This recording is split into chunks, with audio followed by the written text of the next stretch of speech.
office. You should see my new desk. I'm just loving it, but it's still really bare in here. And so forgive me for no background, but I want to just get into the truth about business right now. And the truth about business is that in order for you to win, you've got to be consuming a lot of content around whatever it is that you want to master. So I hear often people killing themselves studying. And I'll tell you, I've never killed myself studying, but I have 100% been the type of person who gets obsessed about learning something and going deep into it. So the truth that I know about business is that if you stop studying, you tend to not progress. So, sorry, my little dog's outside. So it might be a little crazy today in Coffee with Shanda because we're about to do a content day. So we've got, hair and makeup, we've got, social media, we've got like all these different components, videographers, photographers, all that type of stuff, because one day a month we actually do all of our videos and content for social media. So that's about to happen today. So that's why hence no makeup and just really raw today. Hey, Chris, nice to see you, girl. I'm going to message you later to find out if you got the things that I sent you. Okay, everybody's like, what are the things? They're the things that for your skin that make your skin amazing. I did a review on that not too long ago. Okay, so I want to share some things with you around studying. You guys know I've been reading a book a month. And so I've been reading a book a month. Last month I actually did 2 books, which is super cool. But I've been reading a book a month to challenge myself because I'm on this trying to fail 19 times. And boy, like I thought I was off to like kind of a comfortable start this year, but shit, like I'm telling you, when you set the intention to fail, it's like, the things that normally you would have logically not done or put yourself into a comfort zone. I'm already finding myself going, maybe I'll let Deidre know that since we're like watching this whole documentary series on cancer, and that's taking up an hour and a half a day, and I read 2 books last month, like I'm already trying to find ways to justify getting out of reading an entire book this month. And I know some of you guys don't have an issue with that. You can read a book a week, but that's not me. That's not me. And I also don't want to be the type of person that breaks my word. And it's in the pursuit of keeping your word that you grow. So everybody, like I think not everybody, but a lot of people, it's like we somehow forget that when we're in challenging situations, that it's harder to be 98% than 100%. For instance, yesterday I was at the gym and I was at Orange Theory, and I've noticed this twice in the last month. I noticed the guy that is like struggling, like this guy was doing squats and you had to put the dumbbells to the ground when you did a squat, and then when you came up, you had to do a curl. But when he gets down to the bottom, he starts messing with his Apple Watch. What he was doing is distracting himself. It's the same thing people do when they're like, I kind of have something wrong with my hip when I'm running. And it's like, no shit, we all feel pain. I mean, whether it's in business, whether it's in relationships, whether it's in fitness, we all feel pain. I mean, and so what are you going to do with that pain? And the more that you explode that pain, talk about that pain, expand that pain, the more that you are going to find that you're at a huge disadvantage, because now you're going 95 or 80%, you're not going 100%. So you're much better off going 100% into something. And then in the pursuit of keeping your word, be okay if you fail, right? Like be okay if you fail. It's like if I somehow don't make a book a month, then I'm sure in the heck going to do everything I can to try, right? And like this month, it's just been busy. It's been super busy. Things that I thought were tied up or not tied up. It's actually kind of funny because I literally last month and the month before felt like I was on cloud 9 in business, and then now all of a sudden it's like again, right? In areas that I thought were complete. And so my point in sharing that with you is we're not getting out of this. So how do we deal with it? Right? How do we create the results that we want? And I'm going to say it's setting big, audacious goals and then asking yourself, first of all, do I really want that audacious goal? And then if so, declare to do it. And then somewhere along the way, you might not really want it anymore. And that's when you have to realize that willpower doesn't work. This is a book I read last year. I interviewed him on Coffee with Shanda last year. His name's Ben Hardy. And this is a great book because he, bases it in science and the brain, and it's how willpower doesn't work. It's inconsistent. I've said it's inconsistent forever. Just being a human being, I know it's inconsistent because I don't always feel like getting up and doing coffee with Shanda. I don't always feel like being an entrepreneur. I don't always feel like being a wife. I don't always feel like being a mother on certain days. Actually, that's probably not true yet. There are moments where I feel the moment of like, God, like I wish I had a moment. But most things other than that, there are moments that I really just don't feel like it. There's definitely moments that I just don't feel like being an entrepreneur. The amount of hats that you have to wear, they're truth. I mean, that is the truth about business. And so the amount of risk you have to take, it's the truth about business. The amount of like possibly credit lines or refinancing your house or not getting a house, to grow things. I mean, I think people forget what it really takes to get to the top, and they only see the results at the top. This is a great book. I highly recommend that people go get it. If you're in a space where you're like, I keep not being able to hit my goals. And this is not a goal book, but it really shows you how your environment around you dictates if you're going to be successful or not. How your environment around you actually dictates if you're going to be successful or not, and how to create your life. Like I have 7 a.m. coffee with Shanda. I show up at 7 a.m. and you're expecting me here. And, when I didn't show up, like a few weeks ago when it was my friend Deidre's birthday, when I didn't show up because I didn't want her to see me on Coffee with Shanda and I was showing up for a surprise for her, I got messages like, where are you? Where are you? And then what happens is after that, we get a drop in numbers because people are like, oh, she's inconsistent. Not even she's inconsistent, just human behavior. Like, oh, like, should I get up because is she going to show up? And I want to ask you, how often is that going on in your life right now, where either there's people in your life that you're tolerating that are not showing up for you, or you're not showing up for them, right? And you like, this is a big one on my plate right now. And like literally with our marketing mastery group and our PACE group, I'm actually going to go back in with them over the next week and ask them to do a conversation with themselves around what are they tolerating, and doing a whole list. And you could do that. Like, what are you tolerating in your life? What are you tolerating in your business? And then instead of making yourself like right about the fact that like, okay, like all these people that I'm tolerating are shitty or awful, or this virtual assistant that's in my life is awful, or my husband or my wife or my brother or my sister or whatever, I'm tolerating this relationship because it's not up to par for me. I want you to, instead of like bitching and complaining about it, ask yourself, how can you change that? And sometimes it is letting go of a relationship, right? But it's like, how can I change that? Because at the end of the day, anything you're tolerating, you're reducing your standard. Now I got people like building a house across the street. Hey guys. Okay, so notice that. So what are you tolerating? And my challenge for you is to actually take that toleration list and over the next quarter, knock it out. Like, don't be tolerating those things by the end of the quarter. I'm gonna tell you, if you wanna know what your goals are, look at those tolerations. I guarantee you those tolerations, if you handle them, will have your goal come true. Because the only reason why they drive you nuts is because they're getting in your way. They're getting in your way.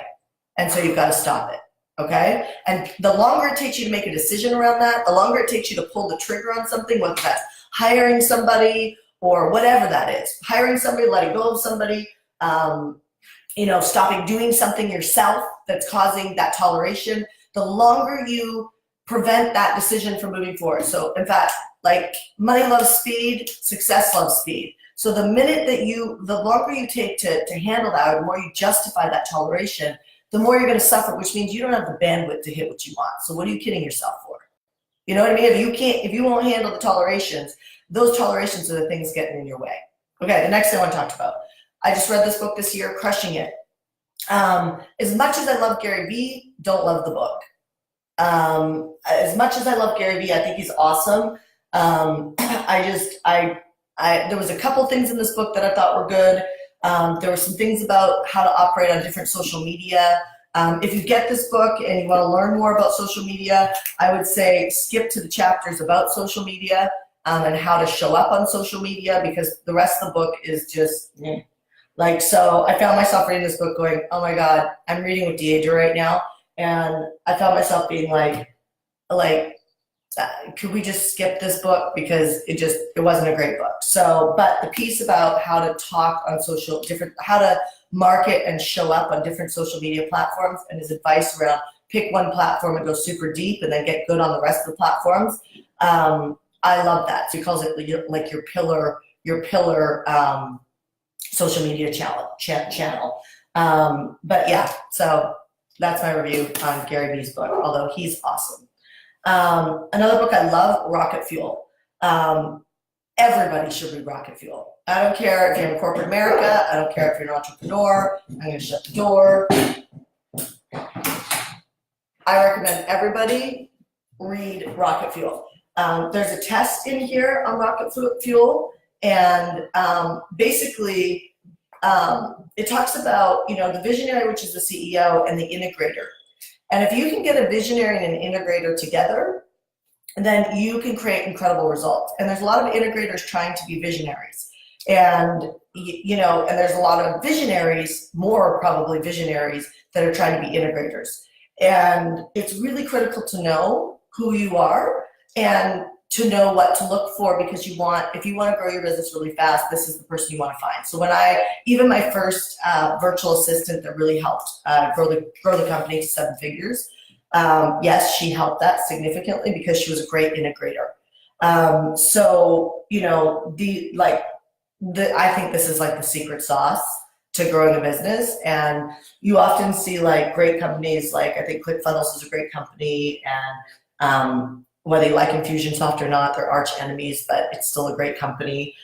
These companies have visionaries and integrators together, whether they're partners or whether there's some serious profit sharing or whatever that looks like. You see this partnership everywhere in explosive companies. So I think this is a highly interesting book, Rocket Fuel. I recommend that you go do it. I recommend you read it. Super easy. Probably the first business book that I read that I was interested in. I wasn't the traditional entrepreneur who had a really easy time reading Fast Company and the magazines and books you were supposed to read.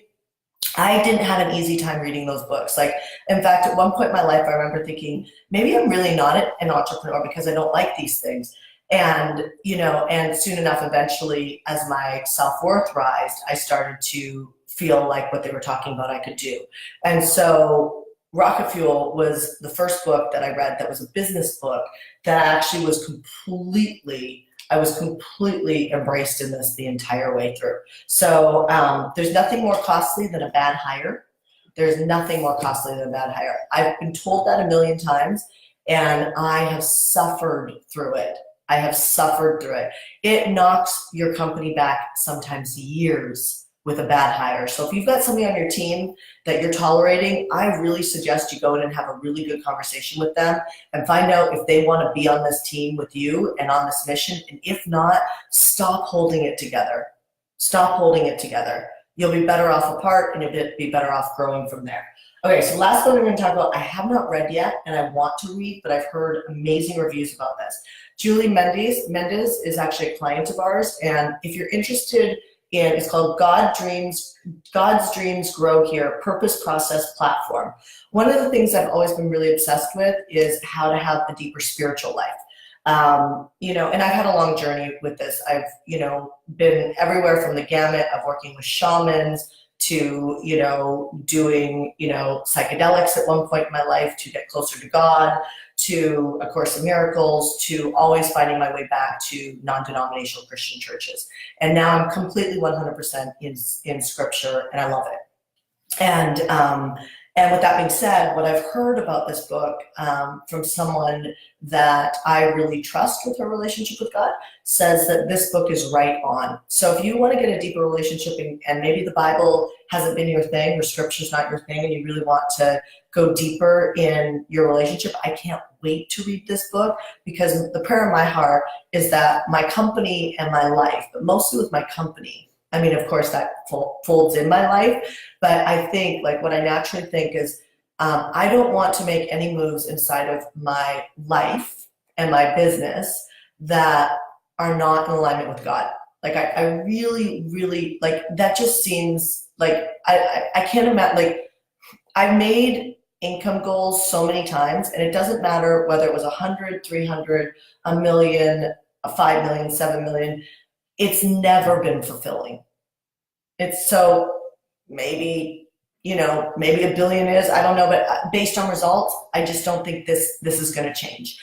And so I love what money does for us. I love what money does for the world, but I just don't think that's the game. I really don't. And so, but I think what the game is being humble enough to pay attention to the connection points in your life and be humble enough to take whatever your skills are and either know that you're leading the charge on something or you're a part of something bigger, and be happy with your life's calling and be the best. I was saying to my husband this morning, it didn't matter where I've been in my life or who I've worked with or for, I've always been the best. And because I've given 100% of me to it.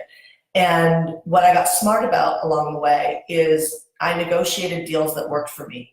And so as I negotiated deals, like there were many times that I was like in companies and wasn't even being paid, or was being paid very nominally for my efforts because I didn't have the experience in the field. And that's just my history. And so I would get in and I would crush it. And within my first year, my first 9 months to a year, I was asking for some level of profit sharing, or I was coming up, but a lot of times I was coming up with visions for where we could go.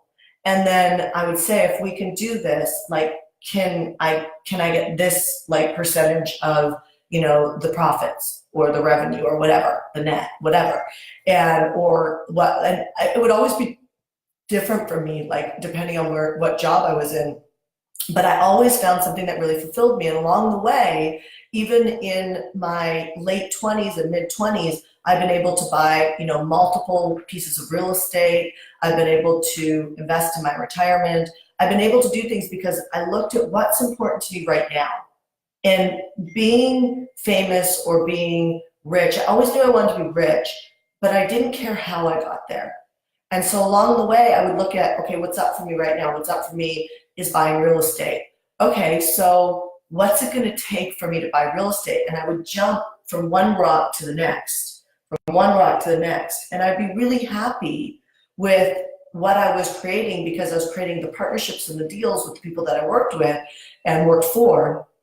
And I was self-expressed in it because I was never the type of person who somebody had to ask me to step up. I just did. Maybe you're like that. If you're like that, share with me. Yes, I'm like that. I'm someone who steps up. Like I'm someone who like leads. Share that on the comments, because I love it, because it connects my heart to you. But it's like, because of that behavior and those habits, everybody that I ever worked for trusted me. And I've said this many times that honestly, I could have stayed in 2 of the other companies I worked for and been wildly happy and successful, but I was immature and kept thinking the grass was greener on the other side and kept going. Now I'm thankful that I did, because I grew hardcore. But honestly, there are nights that I'm like, really? Like, if, you know what I mean? Like, it's just like, it's been a journey. I don't think I'd want to grow the company again. And I'm being really honest with you. This Coffee with Shanda is the truth about business. I'm being really honest with you. It's like, it's significant, even last night, like I woke up at 1:45 and then just started thinking about our Facebook ads, until like, I don't know, I think it was like 3 or 3:30. And then I had to get up and start our content day, which they're waiting for me to start, right? It's like, there's all these different pieces. So I don't know if that's a good thing to tell you, because I don't want to knock somebody out of the game that maybe wants to go grow something. But what I'm trying to do is I'm trying to say, like, know what's important to you now, and don't get so fascinated with, like, sorry, my dog's barking, but don't get so fascinated with like this future yacht life that you want to live.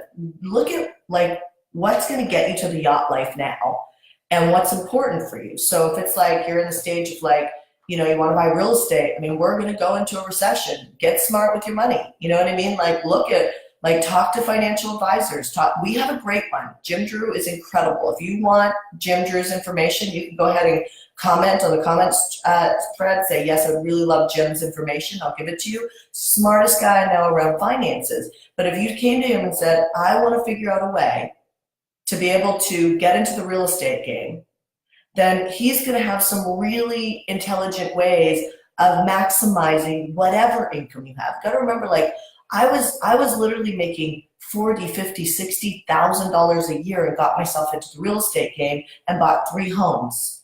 But I did things with that base salary that was smart. And then when I built things inside of other people's companies, I created certain revenue incentives for myself. It wasn't always profit sharing. Sometimes it was like, if I hit this, like I have an opportunity right now for our sales team. If they hit a certain number, then whoever hits a certain number first gets $10,000 this month, right? It's like a way for me to give back, right? To them. You know, they've got it grows their confidence, it grows their excitement, you know, it's fun. It makes it fun for them, right? And so with that being said, it's like, you know, I did things like that. The reason why I think about that as a leader, I did things like that, you know, when I was working for other people's companies. I'd be like, okay, well, it costs this amount to buy this thing, to be able to leverage my money, to be able to buy real estate, you know, in 2 years or in a year and a half. And I played the long-term game like that.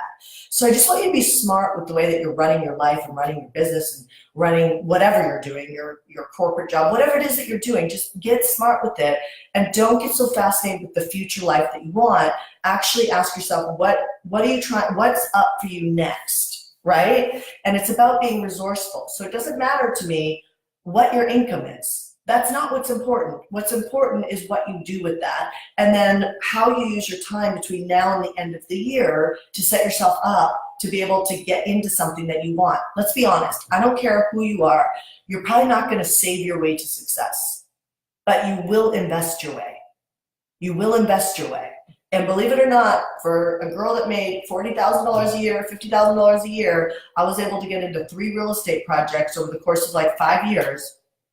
And that was all from playing the game right of what's important to me now, and then talking to people like Jim Drew around, here's what I'm trying to do. You're smarter than me. What do I need to do? You need to come up with, you know, $60,000 cash so we can put it in here, and then you'll be able to create this. Well, $60,000 in cash when you can't pay, like really, you don't have money to even go on a vacation seems like a lot, but it gave me something to work towards. And then sure enough, the mechanism or the how would show up, and I would take advantage of it and roll. And it always came down to me helping somebody else be successful. And that's never changed. It's the same owning my own company. When I look at my team that works here at Heartcore, what can I do to set them up for success? And here's what will kill you every time: entitlement. There's nothing worse than entitlement in your life anywhere. So really watch the conversation of I think I deserve, because that is not a place to create from. Like if I would have thought I deserved certain things in corporate America, I never thought like that. I was like, I'm going to create it. And then when I get cred, street cred, then, which I never knew if I could get, then I would paint a vision for here's where we're going next. I would enroll. Enrolling is so important. I'd enroll the owner of the company. And then when we hit these certain levels, here's the benchmarks that I would like to get. And they were always connected with not me owning a Porsche. It was me figuring out how to invest in real estate or invest in something that would like give me that quantum leap. So there's a quantum leap that's about to happen in the next year to 2 years, which will last, you know, a few years somewhere in that neighborhood. So it's like there's a pocket coming.